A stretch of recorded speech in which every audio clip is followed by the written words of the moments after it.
Today on Blue 58, the Packers have one thing going for them at quarterback right now. They've got a lot of them. So how do we sort through what to expect from these guys, given that most of them, maybe, well, almost all of them, aren't going to actually be on the roster this year? That's exactly what we're going to sort through today. Blue 58! Hello and welcome to another episode of Blue 58, the one and only podcast of thepowersweep.com. I am your host, John Meerdink. Very happy to be with you here for another episode. I'm excited about this episode. We don't always get ones like this, but there's a lot of different topics that I want to talk about today. Three main things I want to hit on, each of them very different from the one before them. Starting with word that the Packers may be working on an extension for Davante Adams. Now, this seems like a foregone conclusion here. This was one of my predictions for 2021, that the Packers would have a prediction or a contract extension done with Davante Adams before training camp at least wrapped up. I may have even said before training camp gets started. That may happen, that may not. But it seems like every year they do a contract extension of some type right as training camp is getting underway, and I think this year it's going to be Adams. And it sounds like, at least according to ESPN's Jeremy Fowler, that the Packers are working on a contract extension with Adams. What does that mean exactly? Who knows? It could mean all sorts of different things. Maybe they're talking to his agent. Maybe they're actively hammering out the details about a contract. I do expect it to get done at some point. When that point exactly will be, probably sometime in the near future, but who knows precisely. But let's talk about some of the different implications of this contract. First, an extension for Davante Adams is probably going to show us a lot about the shape of the cap for the Packers and for the NFL down the road. Now, presumably, most of the big money in this contract is going to be in 2023 and beyond. 2021, obviously, this is the last year of his contract. 2022 would be the first year of the new contract. Then 2023 is his age 31 season. There and beyond is when things probably start to really pick up. Maybe even in 2024, you're looking at a bigger spike. So I've seen the number $28 million per year float around a little bit, maybe more around like $25 million per year for Adams without, diving too far into that. A lot of these numbers are going to be mostly fake. A lot of these numbers are not going to reflect what he's really making. But even if it is that much, a lot of that is probably going to be hitting the Packers' cap after the expected jump in the cap due to the new TV deals, due to money coming in via gambling revenue, and via money coming in via streaming, which I think is going to become a bigger and bigger deal here in the next couple of years, bumping up league revenues. There's been talk going around in the circles of the internet where I hang out this year, or I guess not this year, just generally in following football stuff, that teams could be valued at $8 to $10 billion each due to the increases that are going to happen in the league due to gambling revenue and streaming revenue. That is an insane jump from where they are right now. That's straight up doubling what a lot of franchises are worth, if not more. There's going to be a lot of money to go around, and if the cap bumps up a little bit or a lot, maybe $25 million doesn't sound like all that much here in a couple of years for a top-end receiver. Secondly, an extension is going to show exactly how difficult next year is going to be. So the Packers have some hard choices coming next spring. Everybody knows they're in a cap crunch. The structure of this deal is going to show where the Packers fit Adams into that picture. Is he a long-term guy, a super long-term guy, or is this one of those 5-year contracts that's really a 3-year contract that may actually just be a 2-year contract sort of extension? We're going to get an idea about that when the cap numbers really start coming out. Finally, whatever he gets paid, I think it's going to be very interesting to see how Davante Adams ages through his third contract, whether that's with the Packers, with Aaron Rodgers, whether that's with the Packers with Jordan Love, or heaven forbid that's with another team. He is going to be an interesting prospect to follow because if you compare him to recent greats in Packers history, he is a horse of a different color. Look at him compared to, just dating back to the turn of the century. Donald Driver, Jordy Nelson, Randall Cobb, Davante Adams. The closest comp, honestly, for Adams is probably Cobb.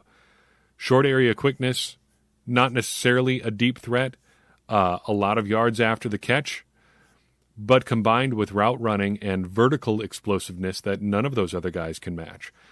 Driver, a little bit more of a slot guy probably, but still better long speed than Adams. Jordy Nelson, probably the preeminent deep threat after James Lofton in Packers history. Adams can get down the field when he has to, but he relies on a lot more of the short game than any of those other guys on the list. And I think that's why his game is probably going to age pretty well. If you're relying on spacing and just release off the line and positioning as the three things that are going to get you open the most, as opposed to just long speed, long developing routes, I think there's a good chance your game is going to age pretty well. And I think that is why the Packers are probably a little bit more interested in keeping Davante Adams into his 30s than they maybe have been about some other receivers in the past. Nonetheless, I am encouraged to hear the Packers, at least in the bare minimum sense, are working on a deal with Davante Adams because retaining your talent is always a good thing, and I think there's a good chance that Davante Adams is a high-level contributor for a long time to come. Let's talk about something completely different. Quarterbacks. I said on the last episode we were going to start with our Setting Expectations series. The first position group I want to talk about after touching a little bit on the front office is quarterbacks.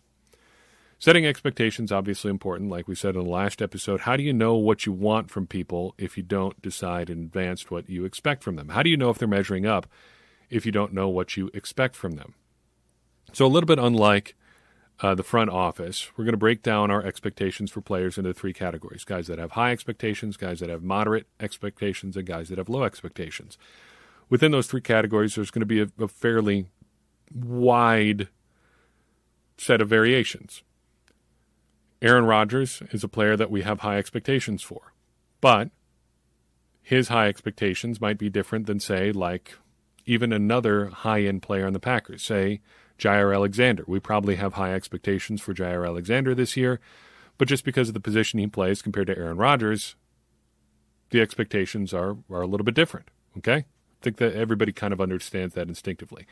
Secondly, this year we're going to add a little bit more towards what the high expectations or whatever level of expectations look for each guy in particular. I want us to be clear about what we're hoping for from each guy because that makes it easier to decide if they've measured up to those expectations. So we'll do high, medium, or high, moderate, or low expectations, and then what does that look like? Just try to answer the question of what a season of high expectations looks like for a given guy. So let's start with the quarterbacks. I'm operating under the assumption still, since he is on the roster right now, that Aaron Rodgers is going to be the Packers' starting quarterback. And as a result, we've got to have high expectations for him. Obviously, yes, why wouldn't our expectations for Rodgers be high? It's always going to be high because he's Aaron Rodgers, and that's what comes with making the money he does, winning all the awards that he does, being a starting quarterback in the NFL. You're just going to face expectations of that level. But what does that look like? I think for the Packers and for Rodgers in 2021, if he's on the team, the expectation is that he needs to play at or near an MVP level. Given that his return to the Packers is probably going to come with a contract extension and a whole bunch of money with it, given that he's coming off an MVP season, given that they've gone sort of all in on this year's roster, they need him to be that good again. That's what the expectation is, because the Packers want to get to the Super Bowl, and I think as we talked about during the playoffs, if you want a real chance at winning a Super Bowl, you've got to have a quarterback playing at or near an MVP level. It's what we saw in the Final Four last year. You had Aaron Rodgers, you had Tom Brady, you had Patrick Mahomes, and you had Josh Allen. All four of those guys legitimate MVP candidates in their own ways. Statistically, we're probably looking at, if not an MVP season, maybe one of the seasons following when Rodgers won MVP for sort of statistical output. So he won MVP in 2011 and 2014. 2015 is not a good example, but 2012 is, following an MVP season. That year he threw for 4,300 yards and 39 touchdowns. In 2016, 2 years after winning the MVP, taking out the, I guess, kind of slump that 2015 was, he throws for about 4,400 yards, 40 touchdowns, and 7 interceptions. I don't think those are unrealistic stat lines to expect from Aaron Rodgers heading into 2021. What about the guy who should probably be his top backup this year, Jordan Love? I think we've got to have high expectations for Love this year, but in a different sort of way. There are two paths forward for him this year. First, Aaron Rodgers comes back. If that is the case, it's still okay to have high expectations for Jordan Love. The Packers traded up to get him in the first round. He is still a, by all accounts, high-level quarterback prospect. There should be high expectations for him, as there should be for any first-round quarterback prospect. So, what does that mean? Well, if Aaron Rodgers is back and Jordan Love is going to be the backup, he's got to come out and be solid to very good in the preseason, then hold a clipboard very well. Even if Rodgers is back, it's important for the Packers that they not look stupid for selecting Aaron Rodgers. Even if you re-sign Aaron Rodgers, smooth over all the bad blood with him, if Jordan Love comes out and looks like a bum, then Aaron Rodgers' position, even after re-signing a contract, probably becomes even stronger. Yeah, look at this guy. He can't even play. Look what you'd have been in for if I hadn't come back. What a favor I did you. Jordan Love has got to play well, or the Packers going to end up with more egg on their face, even than they may have already. But what if Aaron Rodgers doesn't come back? First, Jordan Love's got to be good enough for the Packers to at least make the playoffs. Statistically, nothing else matters. He's got to be good enough to get them into the postseason. And if he can't, he might as well retire, because I don't know if there's any coming back from that. The Packers went as close to all in as I think we've ever seen them this offseason. If Jordan Love is the starter and he, comes out and plays so poorly, they go, 9 and 8 now, or 8 and 9, or, around 500, and end up on the outside looking into the playoffs, good luck saving your career from that, especially given that the Packers are probably looking at a teardown the following year. Probably a little bit of hyperbole to say he should retire, but if Jordan Love doesn't come out and play well as the starter in his first season, it is going to be tough to come back from. The takes are going to be hard. So what does that look like? Well, option one, say if he comes back, let's remember what Brett Hundley looked like in the 2015 preseason. The offense that year for Hundley was really, really simple. He was doing a lot of single read sort of stuff. Just pull back the snap and throw it to the first guy you see. But he played really well. Option two, if he's the full-time starter, I think Jordan Love is going to want to emulate Ryan Tannehill. Tannehill is efficient. He's in command of the offense. He's athletic, can run around a little bit, and he mostly can stay out of the way, which is probably the most important thing that he does. He can attack defenses down the field, and he doesn't hurt the Titans when he's throwing the ball regularly. That would be great if Jordan Love could be that sort of player right now. Can he be? Sure, why not? Will he be? I wish I knew. If I knew, we'd probably get a lot more downloads on this podcast, because I would have some kind of inside information that nobody else seems to have. What about Blake Bortles? Presumably the number 3 guy right now. I don't think you can have anything but Blake Bortles, or low expectations for Blake Bortles. That's sort of telling in and of itself. I almost substituted the phrase Blake Bortles for the word low expectations, or the words low expectations. That is kind of the summary of his career to date. But really, if Blake Bortles is playing meaningful snaps for the Packers in 2021, a number of bad things have happened. So through no fault of his own, we kind of have to have low expectations for Blake Bortles, because if he's getting playing time, it really doesn't matter, because things have gone terribly wrong already. What does that look like then? Well, making the 53 would probably be a good sign for him. If he plays well enough that the Packers are like, we got to keep this guy around, I think it's probably a huge win for Blake Bortles. But beyond that, let's just hope we don't see him at all in 2021. Moving down the depth chart, let's talk about Kurt Benkert. Seems like a fun guy, has a fun social media presence, likes video games, apparently owns a set of Master Chief armor, which is pretty cool. It really speaks to me as someone who grew up kind of playing that game. I remember, man, it makes me feel so old thinking about how revolutionary Halo seemed when it first came out. And now it's just another thing. Time flies. But anyway, Kurt Benkert, more than a camp arm for the Packers, I think, and not a lot more. I mean, you need a certain amount of guys just so you can run practice.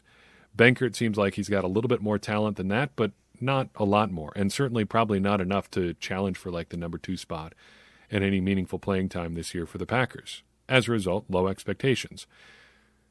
For him, I think meeting expectations probably means making the practice squad. and it's probably going to be between him and Jake Dolegala to make the practice squad, and I think Benkert's probably got the inside track there. He just seems like he's a little bit more physically talented than Dolegala is, but you never know. He's done it before. He's been around a program before. He's a pro football player. He knows what teams need to get it done. Seems to have been pretty well regarded in Atlanta, too, so probably has the inside track on that job. But if he can make the practice squad good, if he's good enough that the Packers say, yeah, we probably don't need Blake Bortles around, Kurt Benkert, you're our number 3 guy, and we're going to keep you on the roster, so much the better. Good for him. Let's wrap it up then with Jake Dolegala. Low expectations here. How could they be higher? Kind of a journeyman already, somehow, here in his semi-second NFL season. The expectations got to be just look like a competent quarterback, maybe steal some reps from somebody up the depth chart at some point. But if Aaron Rodgers comes back to town, I think we are saying goodbye to Mr. Dolegala just shortly after we've gotten to know him at all. So there you have your quarterbacks. High expectations for Aaron Rodgers and Jordan Love. Low expectations for pretty much everybody else. Quarterbacks are passers in the 2021 NFL. Let's rewind the clock to when, in college football at least, they were pretty much anything but. We are diving into Chapter 5 of Blood, Sweat, and Chalk by Tim Layden. A reminder that we are doing this book club, discussing a chapter of this book each and every week. If you want to participate, get a book and read along with us. We'll be discussing a chapter every episode. If you want to go deeper in your discussion, join our Discord server. Got to be a patron to do it, though. Patreon.com/thepowersweep. Contribute any amount, and you will be invited to the Discord server to hang out with Packers fans from all over the world. I recommend it. It's a good time. But Chapter 5 of Blood, Sweat, and Chalk. Overall impressions, I think we've got to start out with a great quote that kind of sums up the entire spirit of offensive evolution. Quote, all of a sudden, every play can be a touchdown. That was a Texas coach talking about the kind of adoption of the wishbone and later flexbone offenses. But really, that seems to be the goal of all offensive innovation in football. Why get a few yards when you can get a lot of yards? Seems like a good approach to me. And it seems like a good summary of why these teams have gradually evolved into more scheme-based offenses. Not so much about putting just the best players on the field, but putting the best players on the field in a position to really do what they can do best. Diving into some of the details of this chapter, talking about the flexbone and things related to that is a fun trip down memory lane for me, because I had a couple of interesting run-ins with this offense in my football watching career. The first time I ever saw the flexbone offense in person, it was the first offense that I ever saw that made me feel some of the things that are talked about in this book. If you've grown up watching, the West Coast offense, Mike Holmgren, Green Bay Packers, and really the entire NFL at that point, what are you seeing? Straight drop back passing, play action fakes, statuesque quarterbacks, big guys, big arms, guys running deep down the field, long passes. Compared to that, the flexbone offense looks like witchcraft because there's people going every direction. This guy has the ball. No, actually, this guy's got the ball. We're going to make it look like we're giving it to this guy. Then we're going to spin around and give it to this other guy. And then I'm going to be running down the field and maybe I'll pitch the ball. It looks absolutely insane. And seeing it in high school for the first time, it was a mind blower. It just didn't look like anything I had ever seen before. It was crazy. Then, in college, doing play-by-play for football, the Northwestern College Eagles go on the road, and we run into a team that runs the flexbone offense. And by golly, that is a hard offense to describe over the radio as it's happening live in front of you, because the entire goal is to make you wonder who has the ball. Well, that is an awful mean thing to do to a radio or TV broadcaster, because they end up there in the booth looking like a big dumb idiot because they don't know who has the ball. Obviously, it's confusing for defenses too, which is the entire point. We can't not mention a significant development that kind of gets glossed over in this chapter. Layden talks in depth, well, not in depth, for about a paragraph and a half about Alabama going through great pains to adopt the wishbone in 1971 after a few lackluster seasons, and then dominating with the wishbone and other things like it for the rest of the decade. And that is certainly true. That is definitely something that happened. But something else important happened for Alabama in 1971. They integrated their program for the first time. Prior to that, they had been an all-white program for a long time. At the end of the 1970 season, Alabama got torched by USC in sort of a not quite bowl game, but USC ran all over Alabama, and they did it using black players. And the next season, Bear Bryant decided he'd like to do that too, and you know the story from there. This is not to dunk on Tim Layden. This is just a part of the story that needs to get mentioned because it's a very significant thing in the SEC and for Alabama football specifically, and it's not quite accurate to just chalk their dominance up in the 1970s to just running the wishbone. They also made another significant change there as well. Barry Switzer, one of the banes of the Packers in the 1990s with the Dallas Cowboys, got his start, or really made his name, at Oklahoma. And he talked about in this chapter using the wishbone to get his best athletes on the field. There's a couple regularly used lines from Mr. Switzer that came up in this chapter. A track meet and half 100. We're going to stage a track meet and try to hang half 100 on your opponents. And that's just something kind of related to that idea that we've talked about dating back to chapter 1. You know, we talked about Jim Thorpe and the players at the Carlisle Indian Academy running the single wing and doing great with it. And it's great that they had the single wing, which worked really well, but it was even better that they could run it with Jim Thorpe. This is the 1960s, 1970s versions of that. Systems are great, players are better, but the best is getting a system that can maximize your players. And whatever that system happens to be, that's what you should be doing. It's not find a system, then find players. It's find a system that fits your players and then build from there. Speaking of finding players, recruiting came up again in this chapter. And it's kind of a shame that it seems that we've been deprived of a lot of interesting stuff for really boring reasons. You know, recruiting is a really boring reason to switch offenses. The idea that offenses don't go out of style or don't stop working, they just go out of style, came up again in this chapter, and that is just a really accurate summation of how football works a lot of the time and a really unfortunate reality of how things work. But that's life sometimes. Isn't that really how life works? We're deprived of a lot of fun, interesting things for really boring, mundane sort of reasons. But that's the way it goes. Finally, Packers connections. Larry Beidle gets a mention. He was an assistant to Lou Holtz at William & Mary and was the offensive line coach for Mike Sherman with the Packers from 1999 through 2005. Some good offensive lines for him to work with in that stretch as well.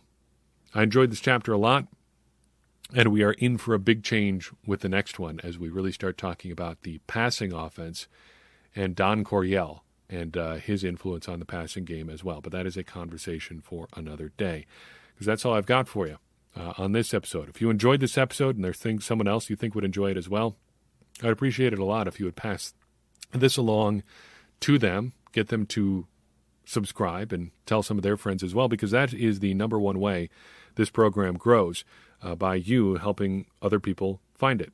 I'm really grateful of anybody who does that, and really grateful for anybody who wants to get involved in this conversation we're having around the Packers, because getting more people involved is how we all, me included, become smarter Packers fans. And as I always say, smarter Packers fans are better Packers fans, and better Packers fans are what we all want to be. I'm your host, John Meerdink. We will see you next time on Blue 58.